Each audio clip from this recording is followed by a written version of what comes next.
I'm hearing this argument about arming the teachers. The president said, oh, just the ones that are adept with firearms, 15, 20%, whatever the case. Now, wait a minute, think about that.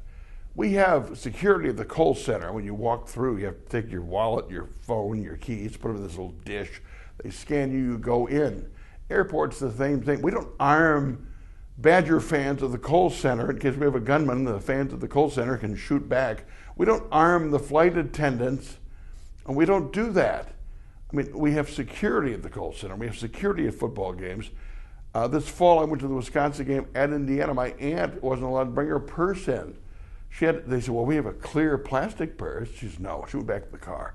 Point of it is, we secure it. We don't arm the people at the football game to shoot back. The argument is, you want somebody in the school to be able to shoot back at the deranged shooter. Well, why don't we make that argument to the airplanes and basketball games and football? We don't do that. We have to start from square one. We have reached the point, just like we did after 9/11, we have to change our way of life. I flew one way to California a month after 9/11 to get a car for my sister, an old car. I drove back. Because when do I take it? And I had a baseball cap, so I looked like a terrorist. They searched through my suitcase, out in the open, going through my underwear, my socks, the whole thing. It's the way of life. We have to secure the schools. I don't care, grade schools, secondary schools. There has to be security.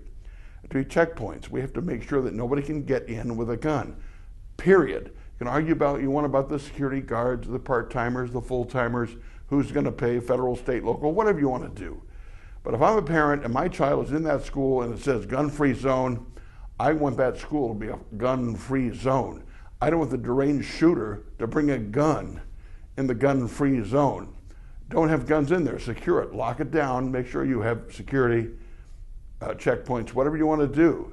Before we argue about all the other gun reforms, all the other new gun laws, and which semi-automatic weapons to ban, and how we update the databases where the states don't have the updated information for the feds, whatever you want to do. But in the meantime, make the schools secure. Make them like football games. Make them like basketball games. Full stop, first step. And that's my 2 cents. My 2 minutes brought to you by Edge Construction and Capital Consultants. Bill McCoshen, a lobbyist to work for Tommy, who knows how to get things done downtown. We can argue about this and more on The Mitch Henck Show on madison.com.